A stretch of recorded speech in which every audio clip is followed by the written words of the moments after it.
Donc, bienvenue à tous. Aujourd'hui, on va se retrouver pour le webinaire concernant la solution Silae. Donc, je vais vous présenter un petit peu comment va se dérouler la matinée. Tout d'abord, je vais vous présenter le groupe Cap Info. Ensuite, on va passer avec Stéphanie, qui est notre consultante expert chez Cap Info, donc qui va vous présenter Silae Pay. Ensuite, Fanny avec MySilae, Nicolas avec Silae BI et enfin Georges pour le module Silae Expense. Pour vous parler du groupe Cap Info, donc on a 30 ans d'existence. Donc on compte parmi nous 25 collaborateurs donc sur deux sites différents. Donc il y a le siège social qui se trouve à Artigues, donc à côté de Bordeaux, et le site d'Anglet. Voilà, donc ce qui nous permet de rayonner et d'opérer sur toute la Nouvelle-Aquitaine.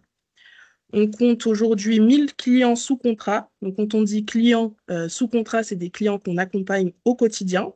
Voilà, donc on les aide à optimiser le temps de travail, les tâches au quotidien. Donc, on a trois pôles d'activité. Donc, historiquement, on est intégrateur de logiciels typés bâtiments, négoces et services. Mais on vous accompagne également sur différents types, donc avec la gestion, chantier SAV, mobilité, comptabilité, planification, P et RH, donc la P comme on va voir aujourd'hui avec Silae. Ensuite, on s'occupe de l'infrastructure réseau. Donc, on peut s'occuper du petit matériel comme les PC, les souris, comme le gros matériel, les serveurs, la périphérie. On fait aussi de la sécurité, de la messagerie et les outils collaboratifs. Et enfin, pour notre troisième pôle d'activité, on a un bureau d'études. Donc, c'est-à-dire qu'on crée des liens qui n'existent pas nativement entre deux logiciels. On fait aussi des applications et on crée des connecteurs avec les différents logiciels comme je viens de vous l'expliquer. Donc voilà pour ce qui est de Cap Info, du groupe Cap Info. Je vais maintenant passer la main à Stéphanie, donc notre consultante expert Cap Info, qui va vous présenter la paie Silae. Merci, bonjour à tous. Donc moi je suis Stéphanie, consultante formatrice chez Cap Info depuis 2 ans et demi maintenant. Donc je suis dans la paye depuis quelques années, j'ai notamment travaillé en cabinet comptable et avec Silae. Voilà, donc je maîtrise plutôt bien et j'ai vu un peu les deux facettes, c'est-à-dire le côté production et le côté déploiement. Donc voilà, je vous partage mon écran aussi. Ok, super. Donc ce qu'on va voir déjà ensemble, c'est l'ergonomie du logiciel. Ensuite, on va voir les fiches société, fiches salariés, conventions collectives. On passera au bulletin et solde de tout compte. Et pour finir, lien vers la DSN et les états natifs de la solution. Donc en ce qui concerne l'ergonomie, il est quand même très visuel, très clair. Voilà. On se retrouve, voilà, on s'y retrouve assez facilement. Donc les bulles représentent les mois et les bulletins ou les DSN. Donc on voit tout de suite, là on est sur l'année 2024, les bulles vertes, bah, les bulletins ont été faits. Là il s'agit de chaque salarié et on voit bien que le mois de décembre n'est pas fait. On peut découvrir les années précédentes. Voilà, ce qui est quand même assez intéressant. Ensuite, on se retrouve assez facilement au niveau des menus. Ils sont clairs. On a la fiche société, fiche salarié, les organismes, le traitement du mois.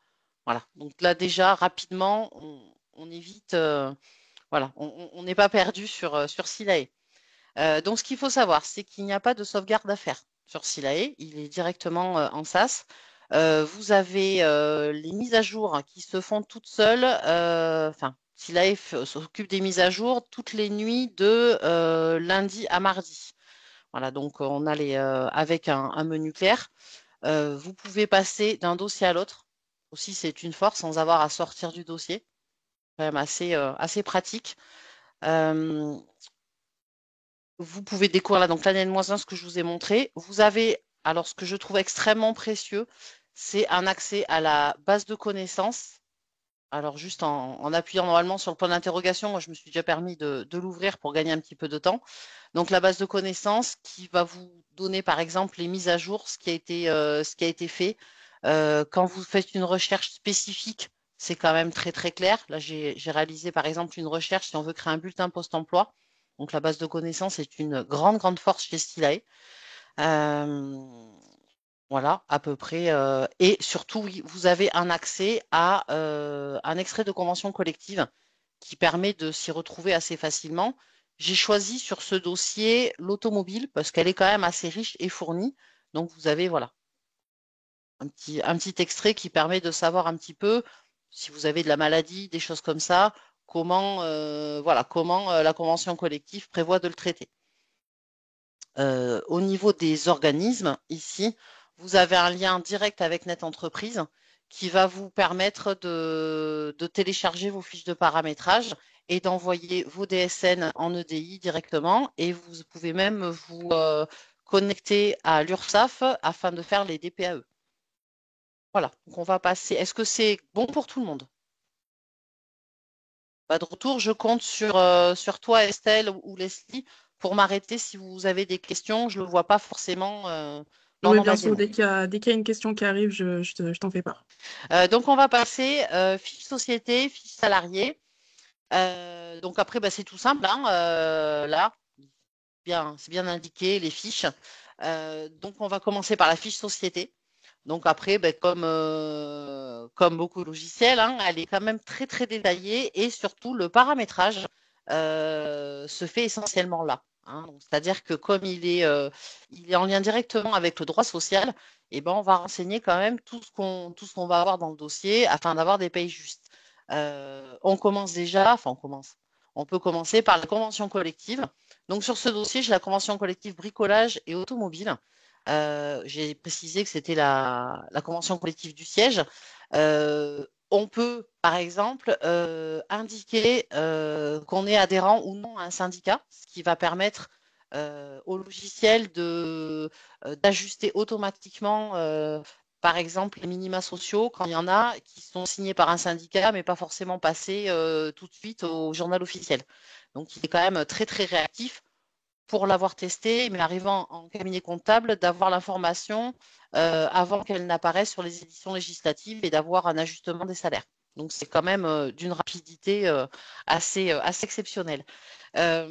Donc ensuite, ben, on renseigne comme sur beaucoup de choses, hein, voilà, l'identification de la société. Vous avez après tout ce qui est durée du travail, la définition des congés payés. Voilà, c'est quand même le menu est très très clair, on l'a sur le côté. Je ne peux pas tout vous détailler, hein, ce serait un petit peu long, mais tout se passe là-dedans. Vous allez, par exemple, spécifier si vous voulez faire un suivi du contingent des heures supplémentaires. Vous allez pouvoir dire si vous voulez pratiquer le fractionnement des congés payés. Et vous avez évidemment, comme pour chaque établissement, un questionnaire conventionnel que vous allez trouver au niveau de la fiche société dans un premier temps. Donc, je prends l'automobile parce qu'il est quand même très, très fourni. Donc, au niveau de lui, il va permettre d'ajuster ce que vous avez, vous, et votre façon de traiter les payes. Alors, notamment, vous avez donc, si vous avez des heures de nuit, si vous avez des heures exceptionnelles. Ensuite, c'est quand même très fourni au niveau de cette convention, au niveau des garanties de prévoyance et de mutuelle. Avec l'IRP Auto, c'est quand même bien, bien fourni aussi. Voilà, donc là, bah, toutes ces options-là, c'est à vous de les cocher quand il y a un montage de dossier. On va passer ensuite aux fiches salariées. Donc les fiches salariées se présentent un petit peu de la même façon. Voilà, donc vous avez le sommaire sur le côté, que vous pouvez enlever, hein, d'ailleurs, pas une obligation de le garder. Donc, où on rentre là aussi les identifications du salarié, ses coordonnées, tout ce qui concerne son contrat. J'aimerais passer peut-être d'ailleurs à un autre salarié parce que j'avais quelque chose d'intéressant à vous montrer. C'est ce salarié-là que je m'amuse au fil des démonstrations à faire sortir, re-rentrer. Donc, au niveau de. Alors, il y a la partie enfant, personne à charge. C'est très important parce qu'en fonction de ce que vous allez renseigner, il va rajouter ou non les congés parentalité et il va vous permettre de calculer si vous avez une saisie sur salaire.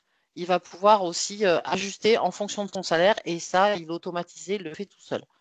Donc, au niveau de son emploi, évidemment, quel type de contrat il s'agit. Euh, voilà, vous allez surtout, ce qui est intéressant, c'est le rattacher à une convention collective, à sa classification. Et en fonction de la classification choisie, donc là, je l'ai mis maîtrise ce monsieur échelon 22, en fonction de ça, SILAE va vous indiquer le salaire minima qui est prévu pour cette classification. Volontairement, je l'ai mis en dessous. Je l'ai mis 12 euros en dessous en mensuel et on verra par la suite ce que ça donne sur le bulletin. C'était juste pour l'exemple. Donc ici, vous pouvez affiner aussi, affiner un petit peu la méthode spécifique des absences qu'on avait dans la fiche société. Vous pouvez aussi l'avoir dans la fiche salarié si vous avez un calcul qui est différent pour un salarié. Normalement, ça n'arrive pas, mais ça peut arriver. Et vous retrouvez là aussi un questionnaire conventionnel qui affine en fonction du salarié selon les options choisies s'il y a des choses qui n'ont pas été précisées au niveau de la fiche société. Voilà un petit peu pour cette partie-là des fiches société, fiches salariés. On va passer ensuite au bulletin et solde de tout compte. Si quelqu'un a des questions, c'est le moment, n'hésitez pas. Non, bon, mais je continue. Donc, l'avantage de Silae, c'est pas le seul, hein, mais bon, quand même, un avantage, c'est de pouvoir saisir les éléments en masse au fil de l'eau tout au long du mois. Donc là, on est sur le mois de décembre et tout au long du mois, on va apprendre, on va avoir toute une vie d'une société, c'est-à-dire que les salariés ont posé des congés pour Noël, voilà. Cette salariée-là, elle est en maladie, voilà, elle est malade. Donc on indique sa maladie. Comme on est directement relié au, à Net Entreprise, on va pouvoir préparer son attestation de sécurité sociale. Voilà, il la renseigne en fonction des éléments qu'il a et on vérifie que tout est bon. Et quand tout est bon, on peut confirmer et l'envoyer en EDI. Donc la DSN événementielle, du coup, est faite. Donc là, il y a des salariés à qui je n'ai pas mis de congé, hein, parce qu'il y en a une qui sort et un qui rentre, voilà, par exemple. Vous avez de la même façon, eh ben, vous allez pouvoir saisir des heures supplémentaires au fil de l'eau. Vous allez pouvoir saisir des éléments variables. Il y a des choses que vous allez avoir au fur et à mesure. Je cherche un petit peu. Donc là, des primes de production, par exemple, des primes exceptionnelles. Vous allez pouvoir faire une saisie des acomptes. Voilà, des acomptes que vous allez mettre à vos salariés. Donc, une fois qu'on a fait tout, que vous avez fait tout ça, vous êtes en fin de mois et vous allez vouloir calculer les bulletins. Donc, on calcule les 13 bulletins. Et voilà, il a fini. Donc, on va s'attarder sur plusieurs bulletins. Voilà, pardon, je me suis trompée. Donc, cette personne qui est en maladie, qu'est-ce qu'a fait Silae? Silae, il a calculé tout seul hein, la maladie. Il a calculé son indemnité de congé payé, une éventuelle indemnité complémentaire, les IGSS bruts. Bon, tout est à vérifier, hein, bien sûr, en fonction des éléments renseignés, mais c'est quand même très intéressant. On retrouve la prime de production qui a été renseignée, tout comme vous aviez les éléments, la saisie en masse dans les éléments variables, vous retrouvez exactement la même chose dans le bulletin. Donc, tout peut s'ajuster de nouveau. Donc l'activité, vous pouvez aller changer si vous êtes trompé de date. Hein, vous pouvez aller modifier les dates, par exemple.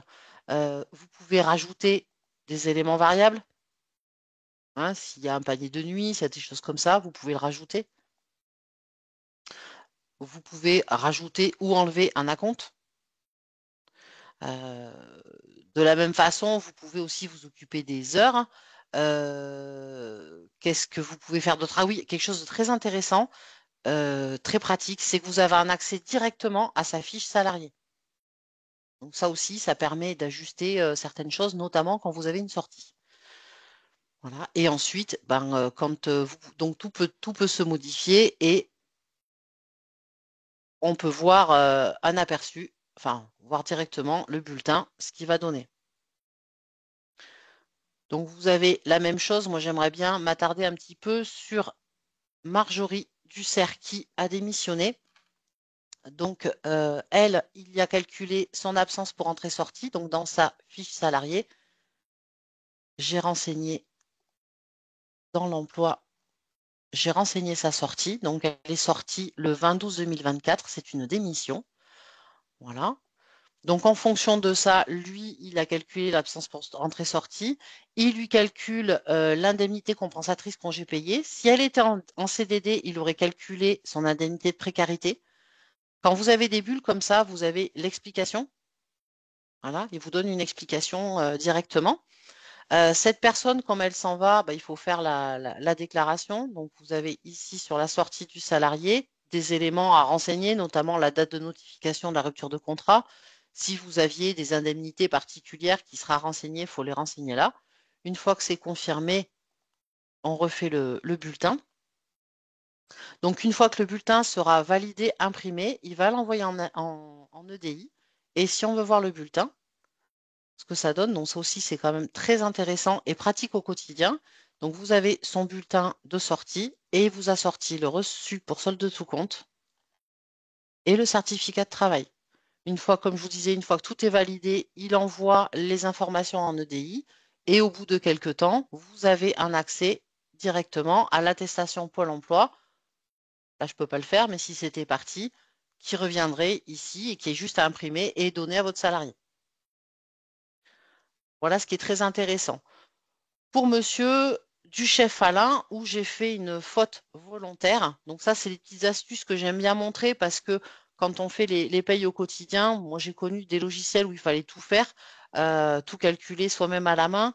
Ça fait vraiment gagner beaucoup de temps et c'est quand même très sécurisant. Donc Duchef Alain, j'ai fait une erreur volontaire. Donc ce monsieur, comme je vous avais montré dans la fiche, j'ai fait exprès de mettre en dessous du minima conventionnel. Et qu'est-ce qu'il fait s'il a tout de suite? Il le met en rouge. Après, chacun, voilà. Peut y avoir un choix, hein, donc de laisser comme ça. Donc ici, je vais dans la rémunération. Et comme je veux que ce monsieur soit au minimum conventionnel, ben, dans ce cas-là, on met rien.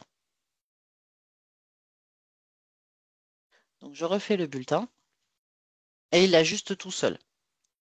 Il calcule tout seul son absence pour entrée-sortie. Une petite info aussi, c'est un dossier test pour lequel je n'ai paramétré aucune rubrique. C'est-à-dire qu'en fonction des éléments qui ont été renseignés dans la fiche société, les fiches salariés, il m'a calculé tout seul, voilà, tout ce qui est l'URSSAF, tout ce qui est la retraite, la prévoyance obligatoire, voilà, tout ça, les frais de santé. Donc moi, je n'ai rien paramétré. Donc déjà, ce qui est quand même très sécurisant, c'est que vous avez un bulletin qui est juste. Ça ne veut pas dire que ça va être payé aux organismes et que tout va bien se passer en DSN, hein, si on fait rien d'autre.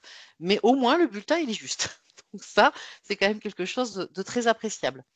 Quelque chose que je voulais vous montrer aussi, qui est très appréciable aussi au quotidien pour les gestionnaires de paye, c'est l'ajustement des congés payés en fonction de son entrée. Ce monsieur, il est rentré le 15-12-2024.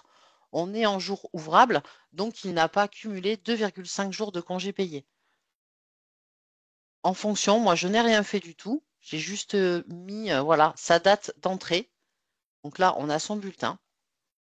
Et qu'est-ce qu'il a calculé tout seul? Bah, le nombre de congés payés qu'il a pour ce mois-ci.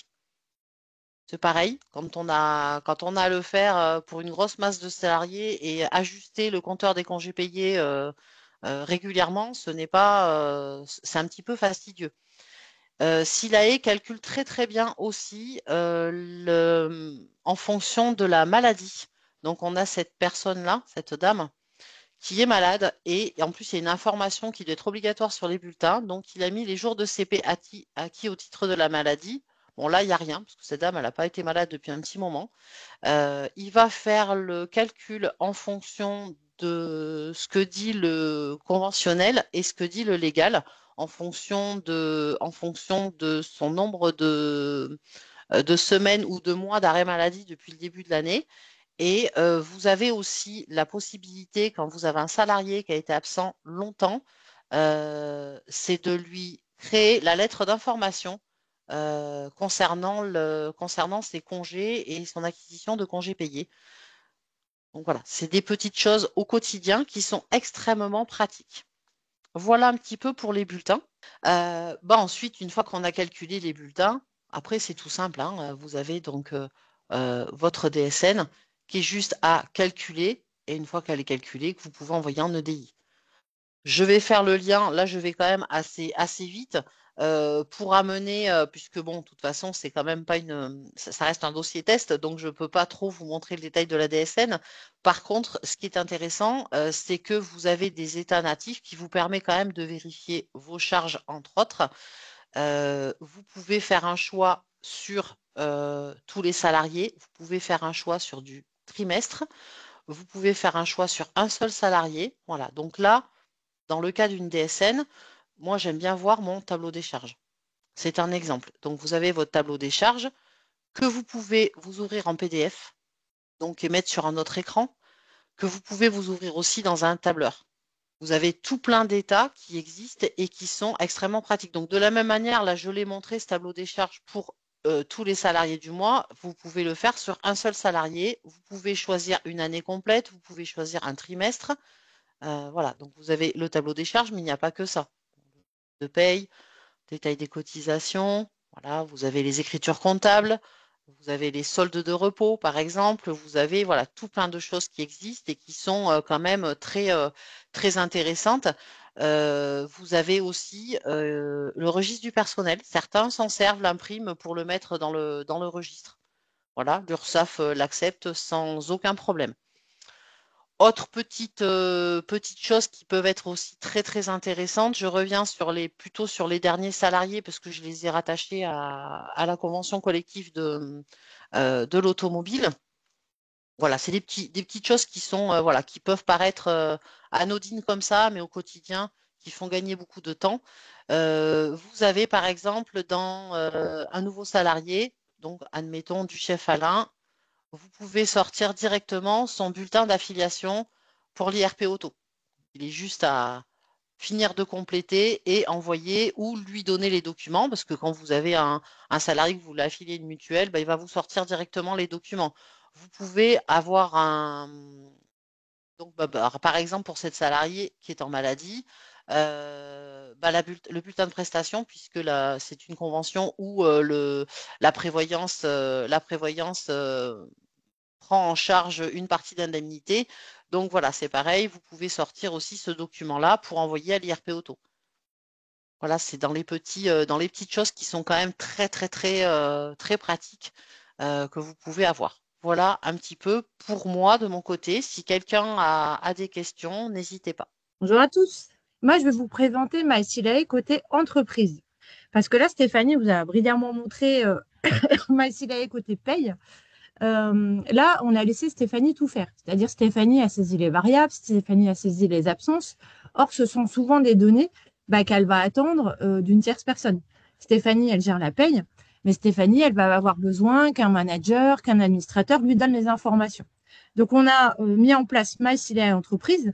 C'est le même outil, seulement vous verrez que la personne qui n'a pas vocation à faire la paye, mais celle qui a vocation à envoyer des documents, a la possibilité de partager des informations en temps réel avec Stéphanie. Donc, on va partir du principe que Stéphanie est ma gestionnaire de paye et que moi, je suis un manager, en tout cas un administrateur dans la société qui a besoin de transmettre des informations à Stéphanie. Donc, je vais couper ma caméra et je vais vous partager mon écran. Ce sera plus facile. Donc là, je partage mon écran. Ici, vous avez la paye. Stéphanie était sur un écran de ce type-là tout à l'heure. Moi, ici, j'ai cet écran-là. Vous voyez, j'ai MySilae ici. Stéphanie, elle était également sur MySilae. On est dans la même base. Seulement, moi, j'ai pas vocation à faire les payes. Moi, ici, ce que j'ai besoin de faire, c'est d'aller transmettre. Est-ce que j'ai des absences? Est-ce que j'ai des variables? Tout à l'heure, vous avez vu, Stéphanie est allée saisir des absences. Elle a été saisir des absences. Elle avait les absences en masse. Peut-être qu'effectivement, je vais lui laisser la main sur les absences maladie, parce qu'elle a pour vocation, elle, en tant que gestionnaire de paye, elle a déjà assez de choses à faire pour produire les bulletins, pour faire en sorte que la paye de base soit juste. Après, si moi, j'ai besoin de lui transmettre des absences ou des variables, je vais pas lui envoyer un mail. Déjà parce qu'on n'est pas RGPD, c'est-à-dire que j'ai pas le droit, moi, concrètement, d'aller dire à Stéphanie, voilà, dans un mail, j'ai pas le droit de dire, monsieur Untel, donne-lui une prime de temps. C'est pas autorisé par la loi. Autre chose, ça n'aurait pas grand intérêt que je dise à Stéphanie que je lui envoie un mail, qu'elle l'ouvre, qu'elle ressaisisse l'information. Donc, on peut, si Stéphanie le souhaite, Stéphanie peut me déléguer des actions. Après, elle n'est pas obligée de me déléguer toutes les actions qu'il est possible de déléguer. Ici, on est en mode démonstration, donc l'idée, c'est de vous montrer tout le champ des possibles et après, vous ajusterez en fonction de vos cas de figure. Mais concrètement, là, Stéphanie m'a dit, chez toi, dans ta société, les salariés pourront poser des congés. On va partager les bulletins parce que tout à l'heure, elle a produit des bulletins et peut-être qu'elle a besoin de mon aval pour savoir si ce bulletin, il peut effectivement être transmis aux salariés. Donc, en fait, on a tout un processus de validation entre nous qui passe uniquement par l'outil et qui ne passe pas par les mails. Ce qu'elle m'a laissé aussi comme possibilité, ça va être de saisir les variables et de saisir moi-même des absences. Donc, c'est pour ça qu'ici, j'ai tout un tas de possibilités, soit dans mon accueil ici, soit par des menus à gauche. Vous aurez noté ici, je suis administrateur. Administrateur, ça veut dire que je suis la personne dans la société, côté société, qui a le droit de tout voir et de tout faire. Donc, si je vais dans l'agenda de la société, je vais avoir possibilité de voir tout le monde. Je vais avoir ici, par équipe, toutes les équipes, sous-entendu avec des managers. Moi, je suis Ludovic. Ici, Ludovic, je suis le chef de la société. Donc, je vois les équipes différentes. Et je peux très bien dire, chaque manager de l'équipe va valider les congés. Ou alors, moi, je peux, en système d'escalade, je peux valider les congés. Vous voyez, là, Sergio, le 9, il y a un petit parasol, là, il est en congé. En revanche, là, j'ai des petits sabliers. Ça veut dire ça, c'est en attente de validation. Donc là, j'ai des congés en attente de validation. J'en ai pour Alain, j'en ai pour Peyo. Et je peux très bien me dire, soit moi, je les valide ici, soit là, je vais laisser chaque manager aller valider les congés de ses équipes. Mais en fait, tout ce que je vais faire là, de l'autre côté gestionnaire de paye, on va le récupérer. Très concrètement, vous voyez ici, j'ai une absence validée, j'ai 2 absences en attente. Si je vous remonte l'écran tel que Stéphanie l'avait tout à l'heure, Stéphanie vous disait, là, par exemple, il y avait tout le monde qui était en congé à Noël dans sa base. Là, je vois un certain nombre d'absences et vous voyez, j'ai des petites hachures là. Moi, j'ai l'info que j'ai ces demandes qui sont en attente. Et puis, peut-être que je me suis mise d'accord avec Stéphanie pour dire, écoute, chez nous, les managers, ils sont toujours un petit peu en retard pour valider. Si jamais tu dois faire passer ta paye, je te donne la main pour valider. Le gestionnaire de paye peut valider. Mais on peut aussi dire, non, on laisse ça à la main des managers, mais vous voyez, on est bien dans le même outil. Là, par exemple, je vais quitter pour vous montrer qu'on est bien dans le même outil. Là, je me dis, tiens, j'ai croisé Fred dans le couloir. Fred, il veut être en congé. Là, c'est pas une demande. Hein. Fred, je lui demande pas de faire une demande. Je saisis, je t'informe que Fred sera en congé le 18 décembre. Je valide. Là, c'est pas une demande. Hein. La saisie, elle est là. Et Stéphanie, elle a l'info directement ici.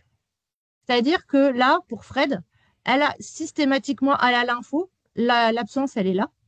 Donc, c'est-à-dire que là, elle a délégué, elle a dit, moi, j'ai pas besoin forcément d'aller voir des mails, etc. Si c'est entre managers que ça se joue, vous mettez vos saisies et puis elle aura juste à calculer la paye, elle n'aura pas besoin de le ressaisir. Donc ici, un manager peut avoir la main pour valider des absences ou en saisir. Ce manager, ce qu'il peut faire aussi, vous aurez noté, il m'a donné la main, le gestionnaire de paye, pour aller saisir des variables. Un variable, c'est quoi? C'est tout un tas, ça peut être des primes, ça peut être des heures également. Et puis, il y a des variables qui vont être, Stéphanie vous a montré tout à l'heure les conventions collectives. Typiquement, vous voyez, là, j'ai des nombres de repas qui sont calculés. Ça, c'est des choses qui viennent des conventions ou que Stéphanie a saisies. C'est-à-dire qu'on peut partager le tableau des variables. Stéphanie peut très bien dire, il y a des variables qui sont un peu techniques que je vais laisser à ma main. Donc, de ce côté-là, Ludovic les verra pas parce qu'il n'y a aucun intérêt que Ludovic qui voit des variables de régule, etc. Par contre, moi, je veux bien plutôt que Ludovic il m'écrive un mail, ce qui n'est pas très sécure pour me dire est-ce que tu peux donner une prime exceptionnelle à un tel? Là, je peux très bien dire, moi, Ludovic, je peux dire Peyo a bien travaillé, je voudrais lui donner une prime exceptionnelle de 200 euros. Vous voyez, j'ai du vert ici. Et concrètement, ce qui s'est passé, c'est que Stéphanie, elle, de son côté, elle n'a pas besoin de se poser la question. Elle a récupéré automatiquement l'élément variable que moi j'ai saisi. Parce qu'elle m'a fait confiance et qu'elle a dit oui, Ludovic, il a la main, donc là, les 200 euros, ils sont là. Donc on est vraiment dans le même outil, mais on n'est pas dans le même accueil. On est vraiment en mode collaboratif. Et Stéphanie, elle a saisi 100 euros pour Marc, je les vois. Donc ici, moi, j'ai la main pour faire un certain nombre de choses. Tout à l'heure, elle vous a montré les acomptes. Moi, je peux saisir ici s'il y a des acomptes qui ont été versés à des salariés. Comme ça, je pourrais très bien dire, cet acompte a été versé. Donc, quand on est vraiment sur la production de la paye pure, on va vraiment, plutôt que transmettre des mails à Stéphanie, on va pouvoir interagir tous les deux comme ça et se dire, bah, est-ce que j'ai des infos à te transmettre? Est-ce que toi, tu dois me donner des infos? Sachant que quand je suis dans les variables, bien évidemment, je ne vous l'ai pas fait noter, mais on peut mettre un petit commentaire. Là, je pourrais dire, bah, pour Payo, je voudrais également ajouter une prime. Par exemple, je n'ai pas la prime dans la liste que Stéphanie m'a laissée en accès. Ajouter une prime de vacances SBP ou ce genre de choses. Je pourrais envoyer des commentaires, Stéphanie les récupère. Et là, on est vraiment dans un système sécurisé d'information de données. On est dans un échange de données vraiment sécurisé. Donc, c'est-à-dire que chacun de son côté, on a vu sur ce qui se passe. Moi, je vois ce que Stéphanie a fait dans le dossier du collaborateur dans la limite de ce qu'elle a bien voulu me laisser. Et moi, j'interagis plutôt que d'envoyer des mails. On est en réel, on est dans le même outil. Donc, on n'a pas besoin de s'envoyer 150 mails pour savoir où on en est l'une et l'autre de la paye. Surtout s'il y a des questions, vous n'hésitez pas à m'interrompre. Hein. Je continue la démonstration, mais vous n'hésitez pas. Oui, pour l'instant, il n'y a pas de questions, Fanny. D'accord, parfait. Et donc là, on interagit l'une et l'autre.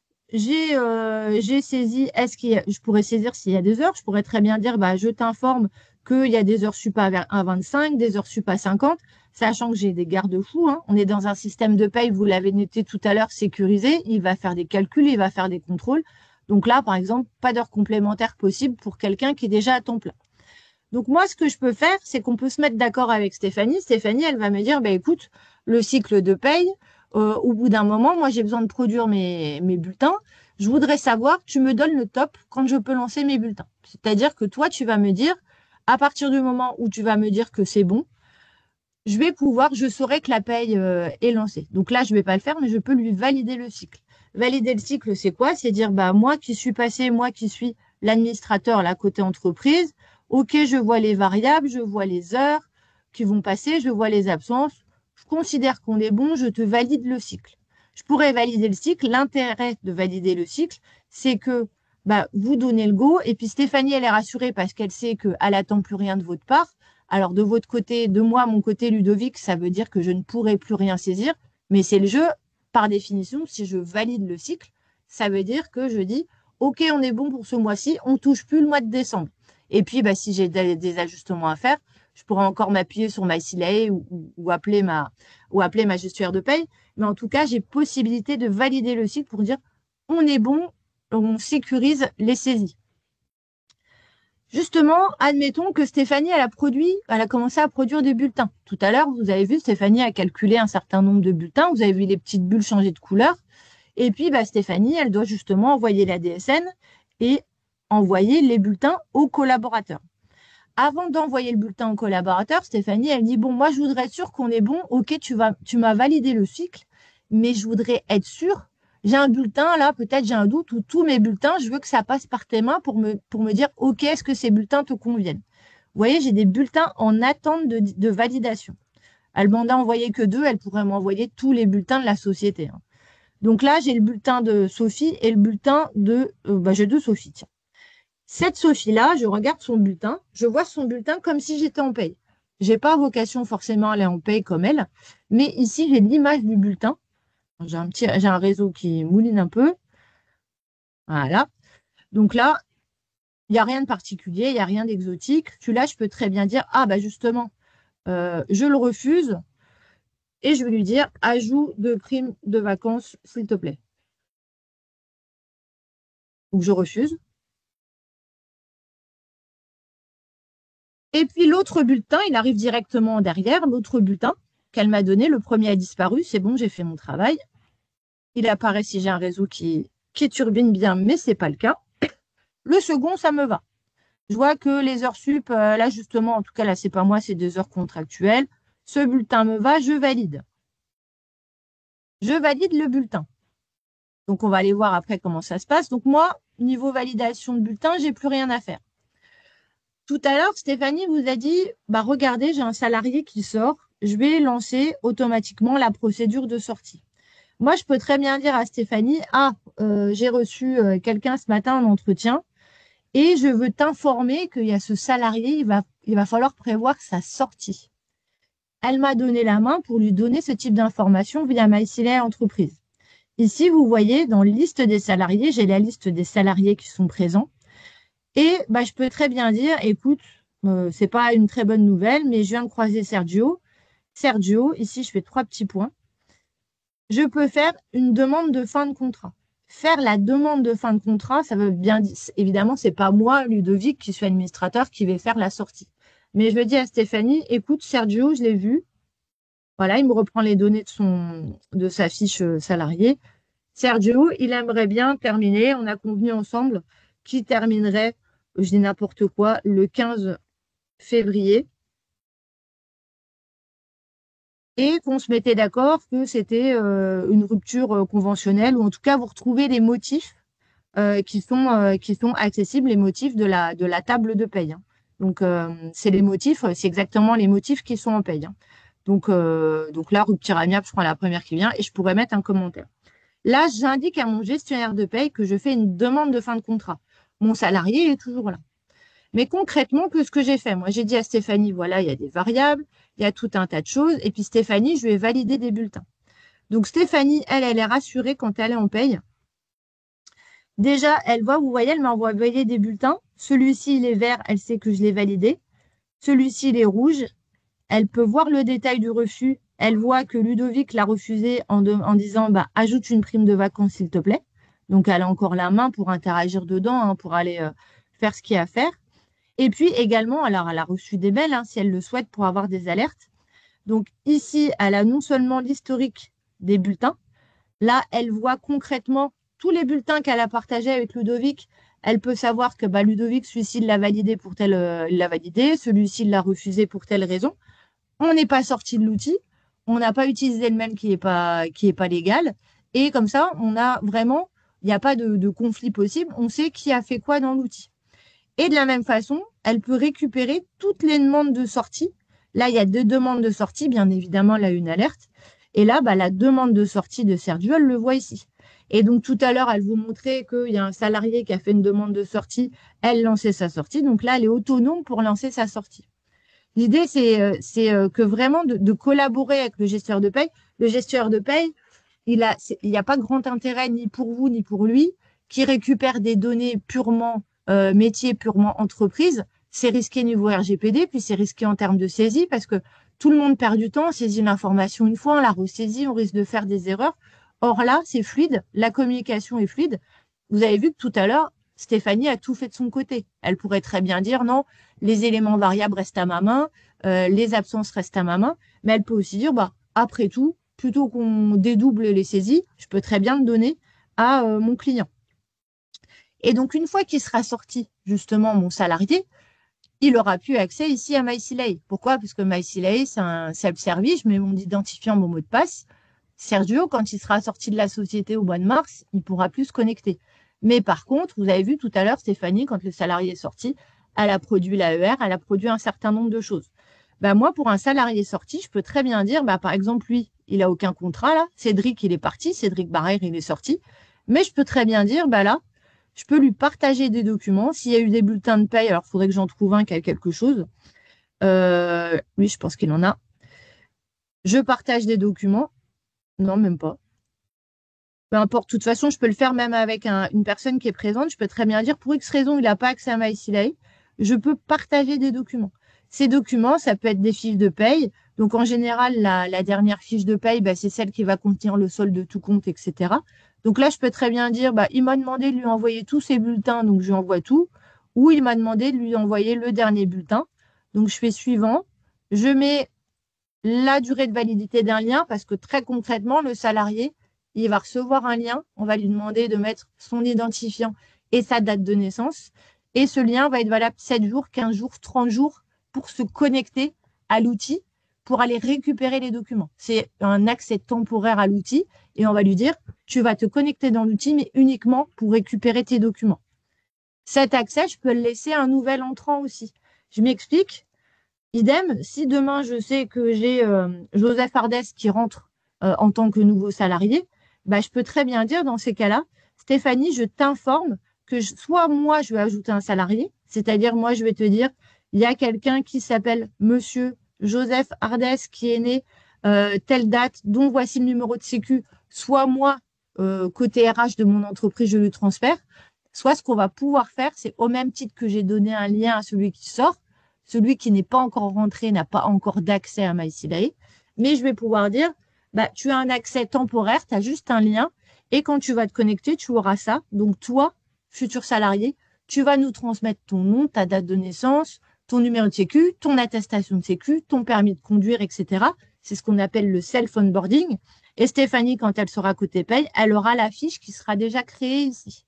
Donc, elle pourra lancer tout le contrat, etc. Mais ça évitera de dédoublonner les saisies. Est-ce qu'il y a des questions à ce niveau-là? Non, il n'y a aucune question pour l'instant. Donc, dernière chose, vous voyez que j'ai des bulletins en attente, j'ai des bulletins en attente de distribution. Vous vous souvenez, tout à l'heure, j'ai validé le bulletin à Stéphanie. Stéphanie, j'ai dit, elle est go, ce bulletin, OK, ce bulletin, je suis pas OK. Une fois que les bulletins sont OK, bah, Stéphanie, elle dit, bah, moi, je vais lancer mes payes. Je vais en faire des bulletins définitifs pour que chacun récupère son bulletin. Il y a plein de façons de récupérer son bulletin grâce à Silae. Il y a évidemment dans MySilae, là, vous voyez, moi, si je me mets en tant que salarié, je suis Ludovic, pas administrateur, mais salarié, j'ai mes bulletins ici. Comment mes bulletins sont arrivés ici? Déjà parce que côté paye, on a dit OK pour que ça arrive sur MySilae. Mais Stéphanie, elle a dit, moi, je veux que Ludovic donne le top quand ça partira sur les espaces des salariés. À savoir, elle a produit ses bulletins définitifs. C'est-à-dire, Stéphanie, elle m'a envoyé les bulletins brouillons pour validation. J'ai dit, ce bulletin, ça me va bien. Elle a produit le bulletin définitif. Mais elle me dit, par contre, c'est toi qui donne le top pour savoir quand ça partira dans les espaces des salariés. Donc là, tous ces bulletins-là, en fait, ils attendent. Ils sont prêts, c'est des bulletins définitifs. Mais tous ces bulletins-là, ils attendent que je donne le go pour que ça arrive dans l'espace de chacun des salariés. Donc là, je pourrais les distribuer en masse. Je pourrais distribuer ceux qui m'intéressent. Je pourrais les distribuer en masse. Et là, si je fais distribuer les bulletins, bah, chacun, Sophie, André, etc., va recevoir sur son espace personnel son bulletin. Donc là, moi, il se trouve que je suis administrateur, j'ai pas mal de choses à faire. Et puis, comme je vous disais, dans les espaces, ici, dans les données à valider, autant Alain Dinis, c'est un subordonné à moi, donc OK pour valider ses congés. Et Payot, justement, c'est un subordonné d'Alain. Donc, je me dis, peut-être pas moi qui vais valider son congé, je vais peut-être demander à Alain de le faire lui-même. Alain, lui, il est très mobile. Il n'est pas beaucoup au bureau. Plutôt que d'être en vue ordinateur comme ça, il préfère être sur son mobile. Donc, je vais vous montrer concrètement ce que voit Alain. Ça va juste prendre quelques secondes le temps que je me connecte.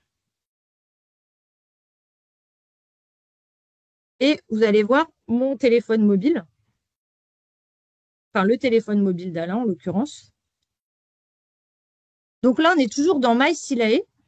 Vous voyez ici, j'ai un petit widget. Déjà, j'ai dit, bah tiens, j'aimerais bien sur mon écran d'accueil avoir mon petit compteur de congés. Je me connecte. Vous voyez qu'en bas, Alain, il a plusieurs casquettes. Il a la casquette de salarié, là, personnel. Il a la casquette de manager. Et puis, c'est aussi un administrateur, comme Ludovic. Là, je me mets avec ma casquette de manager. Effectivement, il reçoit bien la demande de Payot. La demande de Payot que Ludovic a choisi de ne pas toucher, il peut l'avoir ici. Soit il la valide directement ici, soit il dit « Ah bah non, je préfère voir dans l'agenda parce que je voudrais voir si justement il y a bien tout le monde de l'équipe. » Il a 4 personnes dans son équipe. Il dit « Ah bah oui, ce jour-là, c'est bon, on va pas être trop en sous-effectif, donc je pourrais valider directement à partir d'ici. » Je peux cliquer dessus et valider directement à partir d'ici. Je peux aussi dire, quand je suis dans l'entrée ici, si j'en ai plusieurs, je peux les valider en masse ou le valider à partir d'ici. À partir du moment où je valide l'absence, je n'ai plus d'absence en attente de validation. Moi, je peux très bien dire, bah tiens, j'avais une demande d'absence. Est-ce que j'ai des demandes en attente? Oui, non. Et puis, de toute façon, je peux aussi me dire, tiens, bah, combien de congés je vais avoir là au printemps, là? J'aimerais bien me projeter, j'aimerais bien voir, je veux voir mes compteurs. Et puis, je peux aussi faire une demande, dire, bah, j'aimerais bien faire une demande de congés payés pour telle date. Donc là, par défaut, il peut me prendre la date du jour, mais je peux aussi me dire, bah non, moi, je vais me mettre plutôt dans l'agenda. Et puis, je peux aller voir mon agenda. Là, pour le coup, si je veux voir l'agenda, là, c'est plus l'agenda en tant que manager, hein, c'est mon agenda en tant que salarié à moi. Et je vais pouvoir dire, tiens, bah, je vais prendre le 26 décembre et je peux faire directement une demande de congé pour le 26 décembre, pour le lendemain de Noël. Et j'envoie ma demande. Donc là, c'est une erreur d'affichage, hein, mais il n'y a pas d'erreur. On va bien le récupérer de l'autre côté. Et puis, si je me mets aussi, comme tout à l'heure, comme mon collègue Ludovic, il a décidé que j'étais administrateur aussi, je peux aussi être administrateur. En vue administrateur, j'ai les mêmes bulletins à distribuer que Ludovic. Comme on a accès à des données sensibles, on me demande de saisir un outil de reconnaissance. Cet outil de reconnaissance, moi, c'est le code PIN. Mais si j'étais sur un mobile où il y avait la reconnaissance faciale ou un schéma à faire, ce serait exactement le même principe. Donc là, j'ai accès au bulletin à distribuer. Donc dès que je suis même sur un accès sur mon bulletin à moi, si je veux avoir accès à des bulletins, si je veux avoir accès à des données sensibles, là par exemple, si je veux voir mes bulletins de salaire en tant que salarié, idem, on va me dire, bah dans ce cas-là, tu tapes ton code PIN, en tout cas ton moyen de reconnaissance, et là tu vas avoir accès à tes bulletins. Donc en vue mobile, on a pas mal de choses aussi qui sont disponibles, hein. Là, je vais quitter la vue mobile et puis revenir sur la vue PC. Je déconnecte mon téléphone et je vais revenir en vue PC que vous connaissez. Et d'ailleurs, quand je me mets sur le tableau de bord, le fameux 26 décembre ici, les absences en attente de validation, j'ai bien Alain ici, c'est le 27, j'avais pris le 27 décembre. Et ici, quand je suis côté paye, je vois l'origine de tout. Quand je suis dans la saisie de l'activité, bah, je vois qu'ici, il y a des choses qui sont toujours pas validées. Et puis, ce congé-là, je vois qu'elle a été faite par Payo le 10 décembre à 9h01 et qu'elle a été validée le 10 décembre à 9h49. Ici, je garde trace de tout ce qui a été fait. Et là, comme celle-ci n'est pas validée, bah, je peux très bien dire, bah, ces demandes que Ludovic n'a pas validées, bah, je peux peut-être, là, la demande du 26 décembre, je la vois, je la valide. Et puis celle-ci aussi, peut-être que je la valide. Parce qu'il y a l'appel qui va passer et que je me dis, allez, je le fais moi-même. Donc là, je vois que c'est moi qui l'ai validé. Donc, pour terminer, ici, je me mets là et j'ai bien tout en temps réel. Du coup, j'ai toujours la demande de Payo qui est en attente de validation. C'était une autre demande. Et donc là, j'ai tout qui se met à jour en temps réel. Donc, ce que fait Stéphanie de son côté, moi, je le vois de mon côté aussi. Donc là, j'ai plus que les bulletins d'attente de validation. J'ai rafraîchi. Donc, effectivement, j'ai plus rien à faire. Après, je rentre pas dans le détail de la configuration, mais bien évidemment, vous pourrez créer vos équipes, décider qui a accès, qui n'a pas accès à la solution. Donc ça, c'est à ce niveau-là, au niveau administrateur, qu'on le fait. Et puis, il y a d'autres fonctionnalités, notamment les entretiens, mais là-dessus, je vais laisser la main à Nicolas pour vous présenter cette partie-là. Là, le but, c'était vraiment de vous parler du lien avec la paye. Dernière petite chose, je suis en train de voir que j'ai oublié de vous noter. Dans les documents, on a bien évidemment, on l'a vu tout à l'heure en vue mobile, l'accès au bulletin de paye. On pourrait donner l'accès au fichier de salaire, de virement de salaire aussi. C'est-à-dire, si Stéphanie veut me laisser la main et dire, bah, j'ai produit les payes, tu peux récupérer le fichier de virement pour en faire ce que tu veux. Moi, je peux aller récupérer le fichier de virement, sachant que si je l'ai récupéré une fois ou si elle-même l'a lancé, l'a produit, pour éviter les doublons, par sécurité, je ne l'aurai pas ici. On peut donc passer à Nicolas pour Sila et BI. Oui, on va faire un petit tour aussi sur les entretiens, si vous êtes d'accord, parce qu'il y avait une question de Oui, Philippe sur le partage. Donc, on va aborder la question directement. Normalement, vous devez voir mon écran et vous devez bien m'entendre. oui, tout est OK. OK. Merci. Euh, donc, vous êtes sur MySealive que Fanny vous a présenté. Et effectivement, je suis sur l'utilisateur Alain Diniz. C'est le même utilisateur que Fanny. Et on lui a Je vais ouvert couper un le son. entre... et donc, le module entretien a été activé. C'est-à-dire que vous allez pouvoir faire passer les entretiens à vos salariés, notamment les entretiens obligatoires. Voilà l'interface de fonctionnement de cette partie entretien. Euh, on peut juste explorer, si vous le souhaitez, ce menu. Vous avez d'abord un menu d'administration dans lequel vous retrouvez une banque de questions.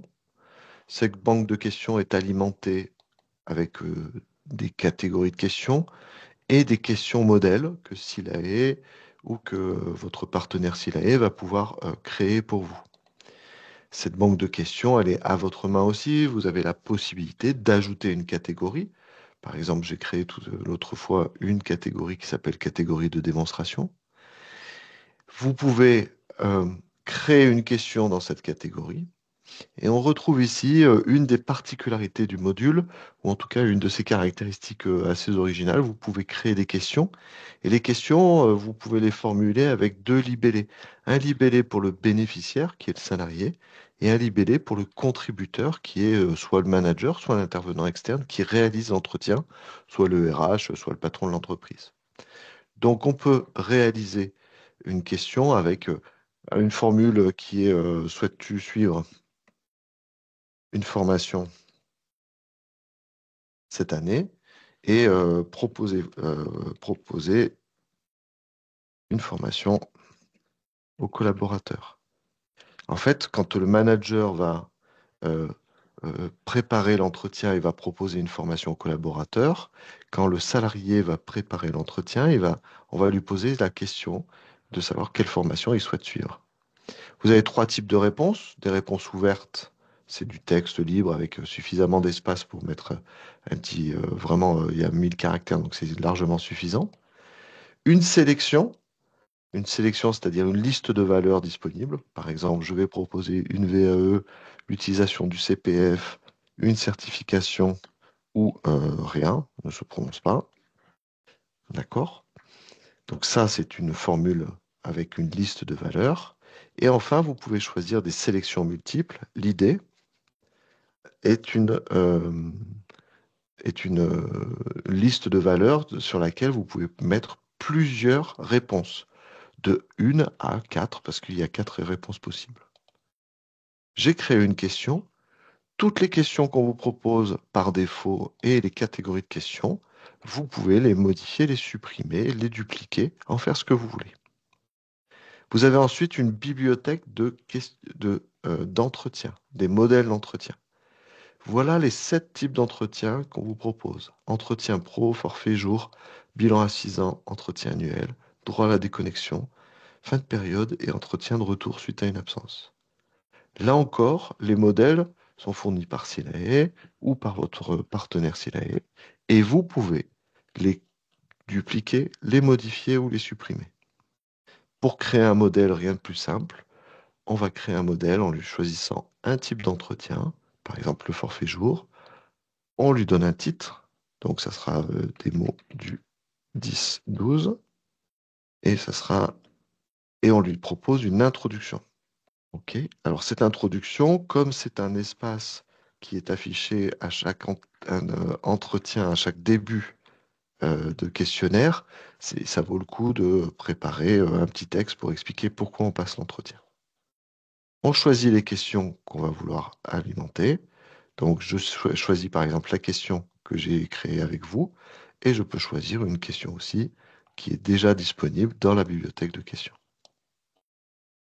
Une fois que j'ai fait ça, l'entretien est créé.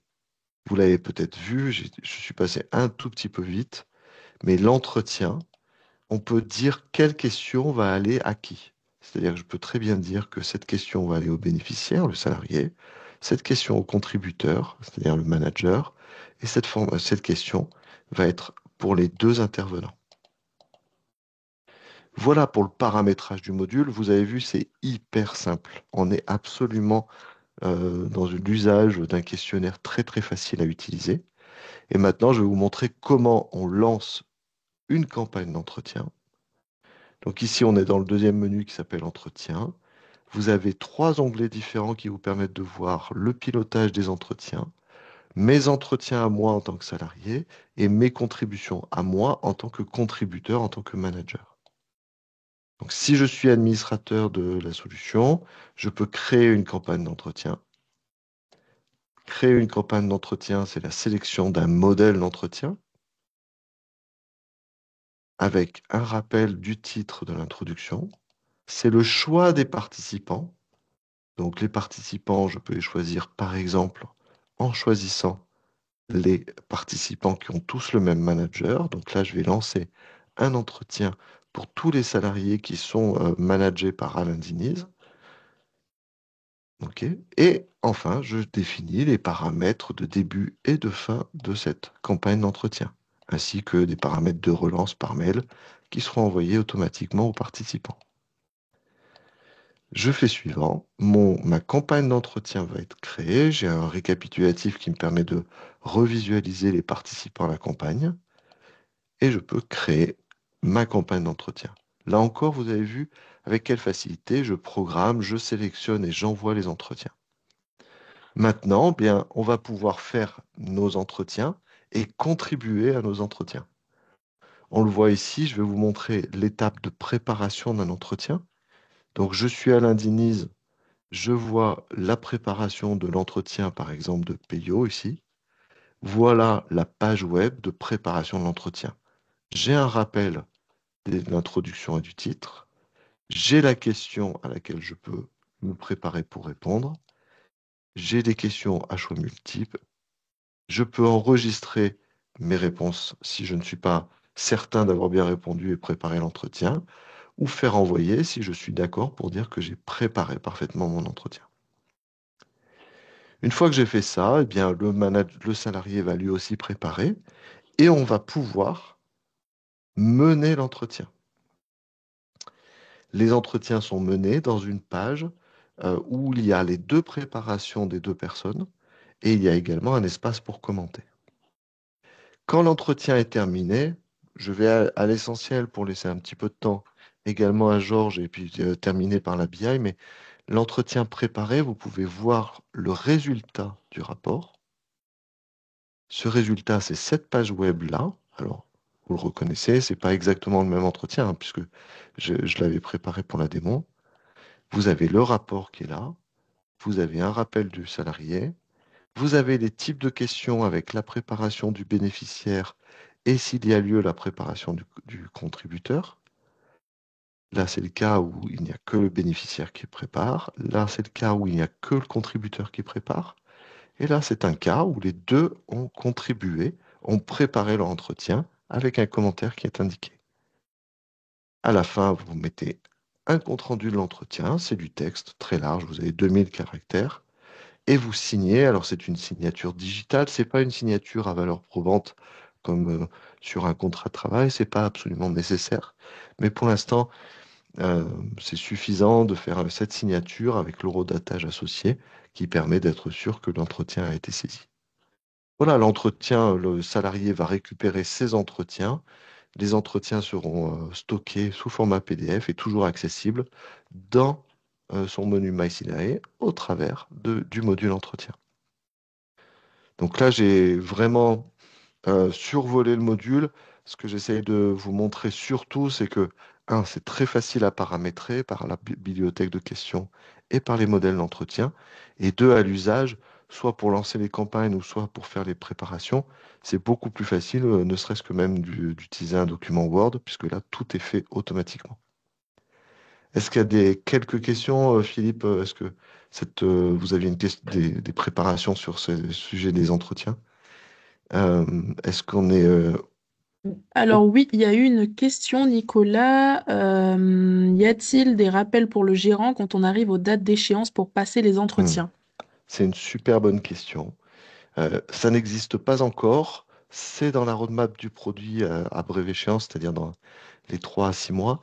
Et ça apparaîtra ici, dans l'espace manager ou l'espace administrateur. Vous verrez les entretiens qui seront à reprogrammer sous forme de rappels ou d'alertes qui apparaîtront ici. OK? Une fois qu'on a vu ces entretiens, super. Ce qu'on peut essayer d'aller voir maintenant, c'est la partie BI. Euh, Oui. Ici, vous avez, hop, normalement, vous voyez le produit qui s'appelle Sila BI. Donc l'objectif de Sila BI, c'est quoi? C'est un double objectif. C'est un objectif qui vous permet de consulter, d'analyser les données de votre paye euh, au travers de tableaux de bord. Et le deuxième objectif, c'est de produire des indicateurs réglementaires. Par exemple, l'index égalité professionnelle, la BDESE ou le bilan social. Donc commençons par ces tableaux de bord. Donc ces tableaux de bord, c'est celui sur lequel je suis positionné ici. Ils utilisent les données de la paye. Donc vous êtes capable d'analyser les données de Par exemple, si vous avez plusieurs sociétés, un groupe, une US, une région. Ici, dans mon environnement de démonstration, j'ai 3 sociétés. J'analyse les données sur une période que je choisis, mois, trimestre ou année. Et je peux choisir une période de comparaison. Par exemple, me comparer mon trimestre 1-24 avec le trimestre 1-23.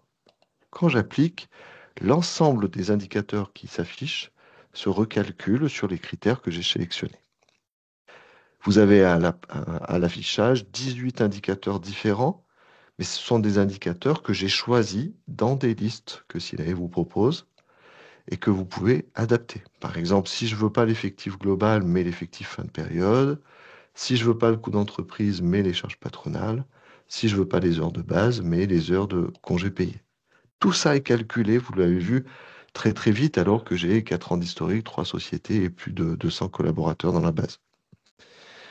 Je peux le voir aussi au travers de graphiques qui me permettent de mettre en relation les données, d'accord, de 2 mesures. Je peux choisir de voir le trimestre détaillé, de zoomer un peu sur les données.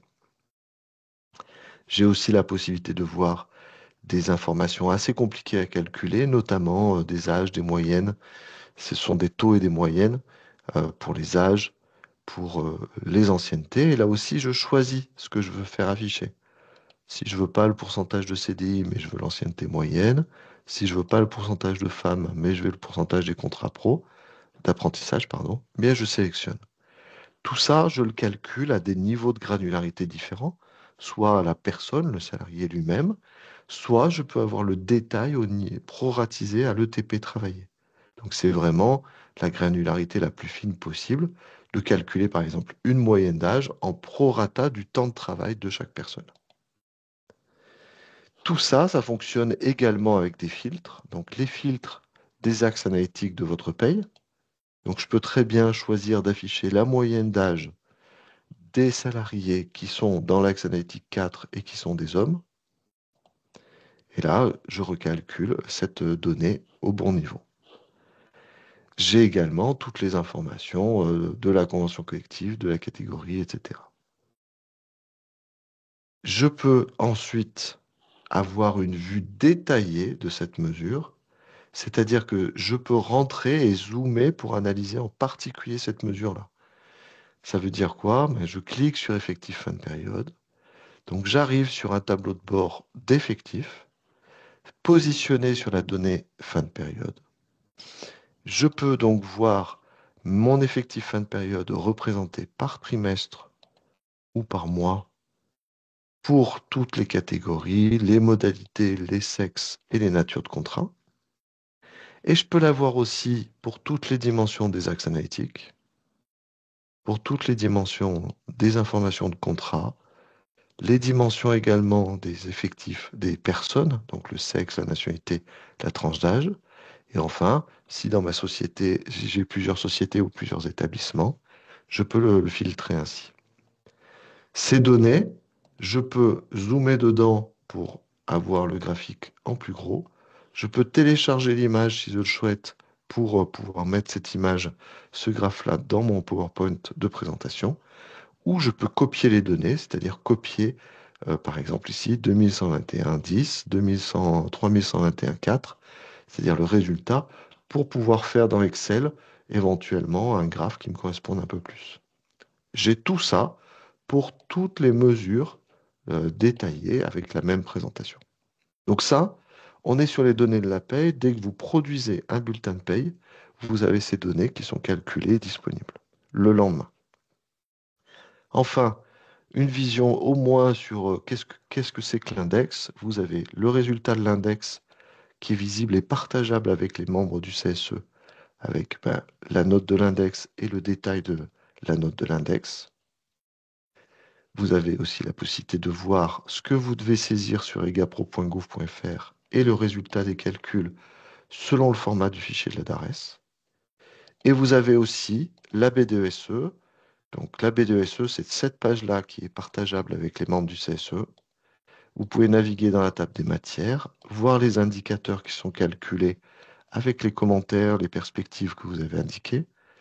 Vous verrez que vous voyez aussi des indicateurs que vous ne pouvez pas calculer, qui sont issus d'une saisie. Dans ce cas-là, vous avez aussi le tableau et la présentation. Et vous avez également la représentation des annexes, le mot du président, le rapport du commissaire aux comptes, tout ce que vous voulez partager avec les membres du CSE. Donc voilà, dans les quelques minutes, les trois principales fonctionnalités de Silae BI. Donc on s'appuie sur les données de l'ADSN et de la paye, on fait des tableaux de bord, on fait de l'index et la B2SE. Voilà pour moi. Dites-moi si vous avez des questions ou quelque chose que vous voudriez approfondir un petit peu.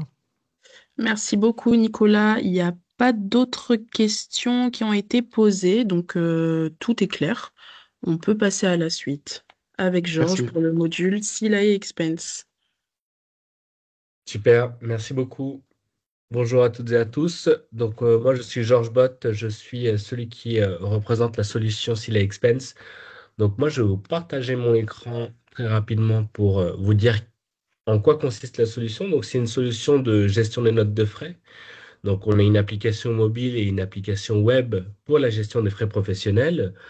Et il faut savoir que on va aussi pouvoir répondre à un cadre légal, mais au-delà de ça, on l'a vu pendant toute la présentation, on a parlé souvent de sécurisation des données, de pouvoir respecter le RGPD et d'avoir une harmonisation sur l'ensemble des outils grâce tout simplement à une connexion de chacun des modules. Donc nous, si les Expense, on va pouvoir se connecter tout simplement à la paye, puisqu'on va récupérer des éléments de la paye. Donc ça, c'est le premier connecteur. On va pouvoir récupérer différentes données, notamment le nom du collaborateur, son prénom, l'adresse mail, le matricule, ainsi que son IBAN pour le remboursement des collaborateurs grâce à la génération d'un fichier de virement de SEPA. Mais ce n'est pas uniquement cette donnée qu'on va récupérer, mais c'est aussi une remontée d'informations puisqu'on va pouvoir tout simplement payer les notes de frais dans le bulletin de paye directement dans la rubrique F06 des frais réels. Et en plus de ça, on va faire une remontée dans ce qu'on appelle la déclaration sociale et nominative, cette DSN. Puisque il faut savoir qu'on répond à un cadre légal qui est important, puisque le Code général des impôts oblige les sociétés à faire remonter les frais professionnels dans la déclaration sociale et nominative.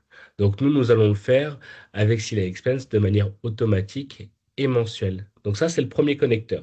C'est au moins que vous puissiez savoir voilà, qu'est-ce qu'on récupère et qu'est-ce qu'on peut envoyer directement dans la paye. Le deuxième connecteur, ça va être Silae Dématérialisation, où on va pouvoir tout simplement archiver l'ensemble des justificatifs, vous savez, les justificatifs des notes de frais, dans un coffre-fort numérique et on appelle cet archivage à vocation probatoire, puisqu'on va respecter tout simplement le livre des procédures fiscales dans la conservation, tout simplement, des justificatifs des notes de frais. Donc moi, je vais vous faire une démonstration rapide pour vous montrer à quoi ressemble tout simplement la solution. La démonstration est en deux parties. Une première partie d'un point de vue collaborateur, comment le collaborateur, lui, va saisir tout simplement un justificatif sur son application mobile, mais il peut aussi saisir des indemnités kilométriques, et ça, je vais vous le montrer par la suite. Et la deuxième partie, c'est la partie manager, toujours d'un point de vue application mobile, parce qu'on va voir comment la solution réagit en cas d'anomalie. Donc, vous voyez juste ici mon écran de téléphone portable. Je suis sur un iPhone. Il faut savoir que la solution fonctionne aussi bien sur iPhone que sur Android. Et bien sûr, vous avez une application web pour les personnes qui sont un peu plus à l'aise dans la gestion des frais professionnels sur ordinateur. Donc, l'application s'appelle Genji, qui était juste à côté de MySilae. Vous voyez, je réouvre. Donc là, je suis sur un profil collaborateur. On va avoir toujours cette même disposition à traiter mes dépenses et un bloc de 3 lignes, tout simplement les 3 dernières dépenses qui ont été rajoutées récemment. Donc, mes dépenses, c'est tout simplement les dépenses que le collaborateur a pu saisir depuis la création de son profil et la possibilité de filtrer, par exemple, l'état d'avancement de sa dépense, à savoir est-ce qu'elle a été validée par son manager ou est-ce qu'elle a été remboursée par la société. Je reviens en arrière. en haut à droite, vous avez le profil du collaborateur et comme je vous le disais, c'est le premier connecteur qu'on va avoir avec la paye, c'est la récupération de ces informations, donc notamment le login, nos prénoms, matricule et l'IBAN est caché, mais on récupère bien l'IBAN depuis la paye. Je vous parlais tout à l'heure d'indemnité kilométrique. Donc, nous, on va pouvoir gérer plusieurs véhicules. Là, j'en ai un. Comment on va faire? On va pouvoir scanner tout simplement sa carte grise et en fait, il va y avoir ce qu'on appelle une reconnaissance des caractères, plus communément connue sous le nom de OCR, qui va récupérer les informations importantes. Et là, notamment sur la carte grise, on va récupérer le champ P6, qui est la puissance fiscale, qui sera corrélé en fait au barème kilométrique URSSAF pour le calcul des ICA. Vous voyez quand même qu'il y a un profil validé juste en dessous de la marque du véhicule, c'est-à-dire qu'il y a un contrôle de cohérence qui se fait auprès de votre administrateur pour bien vérifier que la carte grise est en lien avec la personne qui utilise la solution Sila Expense. Je reviens en arrière et il y a quelque chose que je voulais vous montrer très rapidement. C'est la base de connaissances parce que beaucoup de sociétés sont encore sur un processus papier ou processus Excel. Donc, nous, on a mis une base de connaissances dans l'application mobile, ce qui permet tout simplement aux collaborateurs de pouvoir regarder les articles qui l'intéressent, notamment là, comment on va pouvoir saisir une note de frais. Et ça permet tout simplement d'avoir une meilleure prise en main de l'outil.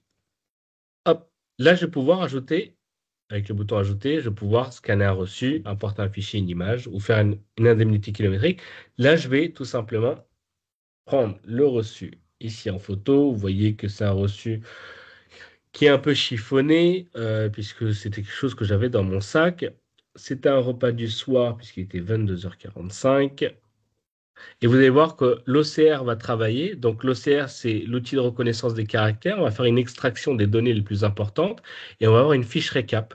Donc notamment le nom du restaurant, la date où a été prise tout simplement ce dîner, le moyen de paiement s'il est personnel ou s'il est société, ainsi que les différents taux de TVA et les montants. On voit tout de suite qu'on a une alerte qui est remontée en disant attention, là, le montant dépasse la politique de dépenses de la société, mais ça, c'est pas grave.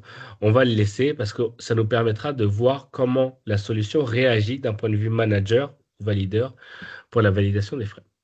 Je vous montrerai rapidement aussi un frais kilométrique pour vous montrer qu'il y a deux manières de le renseigner, soit un itinéraire, soit par une distance. Donc là, je peux dire que j'étais au bureau de Paris et que je me rends chez un partenaire qui est situé à La Défense. Je peux cliquer sur aller simple pour faire un aller-retour. Le libellé est obligatoire, bien sûr, donc déplacement pro, voilà. Je peux mettre un commentaire suivant et vous allez voir que le calcul des indemnités kilométriques se fait directement grâce aux données de la carte grise et le barème de référence URSSAF. Donc j'ai à sauvegarder. Et vous voyez, le collaborateur, lui, il n'a rien d'autre à faire. Tout est envoyé directement auprès de son approbateur pour la validation des notes de frais, ce qui m'amène tout de suite à la deuxième partie de cette démonstration. Est-ce que vous avez des questions en attendant que je me connecte à ma deuxième partie? Je vois qu'il n'y a pas de questions dans le chat, donc je vais pouvoir continuer. Oui, effectivement, il n'y a pas de questions. Super. Hop. Et là, je vais pouvoir me connecter. Donc là, on est sur un profil manager, donc approbateur. Et vous voyez, en fait, l'ergonomie, l'interface ne change pas. C'est simplement qu'en dessous du bouton ajouter, on va voir un profil personnel. Parce que le manager, lui, a cette capacité aussi de pouvoir gérer ses propres notes de frais. Et un profil équipe, où là, il aura tout simplement la même disposition au niveau de l'interface, mais avec des libellés différents. Donc, au lieu d'avoir à traiter mes dépenses et 3 lignes de dépenses, on va voir à valider avec le nombre de dépenses qui est à valider. Un deuxième bloc, mes collaborateurs, pour savoir qui sont les collaborateurs sous ma responsabilité. Et les 3 dernières actions récentes que j'ai pu effectuer en tant que manager. Je vais aller sur, par exemple, Stéphanie Dujardin, qui a 96 €. On voit qu'il y a 4 dépenses, dont 3 qui présentent des anomalies, hein, donc dépassement de seuil. Quand je dis dépassement de seuil, c'est-à-dire qu'elle ne respecte pas la politique de dépense, et ça, c'est quelque chose que vous pouvez totalement personnaliser. J'ai une indemnité kilométrique qui, elle, respecte tout simplement la politique. Et vous voyez, il y a deux manières de valider. Soit je valide en masse, tout valider, ou je peux aller sur chaque dépense, regarder le détail et valider ou refuser. C'est ce qu'on appelle une validation à la ligne. Si je fais une validation en masse, mais qu'il y a des anomalies, parce que par exemple, je suis un manager qui est assez pressé, je vais faire tout valider. On me dit qu'il y a des dépenses qui, tout simplement, ne respectent pas la politique qui a été mise en place par la société. Je dis, c'est pas grave, je suis pressé, je fais continuer. Vous allez voir qui va se passer. On va valider uniquement l'indemnité kilométrique puisqu'elle ne présentait aucune anomalie et on force tout simplement le manager à dire bah, attention, tu vois, il y avait ces 3 dépenses, donc on va les laisser en suspens, ça te permettra directement de regarder et de se dire bah, tiens, oui, je vais valider celle-ci et de toute façon, ce sera un remboursement au plafond. Donc quand je valide, il y a quand même une double demande de validation pour être sûr qu'on valide cette dépense. Hop. Donc voilà pour la partie mobile. Je ne sais pas s'il y a des questions. Je pense qu'il me reste peut-être quelques minutes pour présenter l'interface web, parce que c'est toujours intéressant de voir l'interface web, comment elle se présente, surtout d'un point de vue administrateur. C'est toujours plus plaisant de voir l'ensemble des dépenses. Oui, il Euh, reste 5 minutes, Georges. Super, ok, génial. Ici, c'est ce que je vous disais par rapport au contrôle de cohérence sur les véhicules et les cartes grises. C'est là où on va pouvoir vérifier, de voir bah, que celui-ci est sur le barème URSSAF. Hop, je reviens en arrière. On va voir les différentes dépenses et ça, c'est quelque chose d'important pour moi de vous le montrer. C'est que nous sommes la seule solution à pouvoir le proposer. Juste ici, par exemple, j'ai une dépense qui est en attente. Là, par exemple, j'ai une piste d'audit qui me permet de savoir qui a créé la dépense, qui l'a validée, qui l'a exportée, etc. Cette piste d'audit va s'allonger au fur et à mesure du parcours de la dépense. Et là, ce qui est important de voir, juste ici en haut à droite, c'est l'archivage à valeur probante, puisque nous sommes les seuls. Si en cas d'audit, on vous demande, je veux savoir si cette dépense qui a été stockée de manière numérique répond au cahier des charges du livre des procédures fiscales, ben vous dites, bah, écoutez, j'en ai la preuve. On arrive à générer en fait une attestation d'archivage du document, hein. Ça, c'est quelque chose de très rassurant pour pour le client de se dire, bah, en fait, je suis en conformité avec la réglementation fiscale. C'est un document très technique, hein, je ne vais pas m'attarder dessus, mais c'est tout simplement pour vous dire que nous sommes les seuls, en tout cas sur le marché, à proposer ça, puisque d'autres acteurs, sur la gestion des notes de frais, vous devez faire une demande explicite. L'éditeur de logiciel doit faire une demande après elle auprès ce qu'on appelle le tiers archiveur, la personne qui archive pour vous, etc., etc. Hop, très rapidement, je vais passer à la partie paramètres. Vous voyez que on peut avoir bien sûr les taux de change, les pays, les devises qui sont gérés, la gestion des utilisateurs qui est récupérée depuis la paye. Il faudra tout simplement administrer les droits. Vous avez des invitations à attendre parce qu'en fait, on permet tout simplement de sélectionner uniquement les collaborateurs qui auront accès à cette solution. La politique de dépense est clé en main. On a 32 natures de frais qui sont déjà implémentées dans la solution. Elles sont totalement personnalisables ou désactivables. On peut mettre des seuils d'alerte, c'est ce qu'on appelle la politique de dépense, et on peut affilier des règles de sous-remboursement. Ça permet de valider directement les dépenses qui dépassent la politique, mais on remboursera de manière au plafond. Pour les sociétés qui sont sur un barème, ce qu'on appelle un taux fixe, sachez qu'on a la possibilité de gérer aussi les taux fixes. Là, par exemple, on voit que cette société rembourse 0,56 centimes du kilomètre et qu'il faudra tout simplement le modifier si tous les ans il y a une modification. Dernière chose, et je m'arrêterai sur ça, au niveau des intégrations, vous avez bien sûr la règle de plan comptable avec les règles de déductibilité, si vous êtes assujetti à la récupération de la TVA. Et en fait, ici, sur l'application Silae, vous aurez la possibilité de gérer le mode de remboursement, soit sur le bulletin de paie, donc retranscrit dans la rubrique F06 des frais réels, et en plus de ça, une remontée dans la DSN, ou hors bulletin, À ce moment-là, il faudra générer un export comptable et un fichier de virement SEPA, mais on fait néanmoins cette remontée en DSN qui est très importante pour nous et qui est un gain de temps à la fois pour vous. Ici, ce sera tout simplement si vous avez des collaborateurs, notamment des dirigeants qui sont TNS et qui ne sont pas dans le dossier en paye puisqu'ils figurent dans une holding, vous aurez la possibilité de les inscrire pour qu'ils aient à la fois leur propre outil de gestion de notes de frais, mais qu'ils aient aussi la capacité de valider les dépenses de leurs collaborateurs. Voilà, présentation terminée dans les temps. Je ne sais pas s'il y a des questions. Merci beaucoup, Georges. Alors, il n'y a pas de questions, Super, donc ça a été clair. génial, top. Voilà. Merci beaucoup d'avoir participé à ce webinaire et je vous souhaite une bonne journée.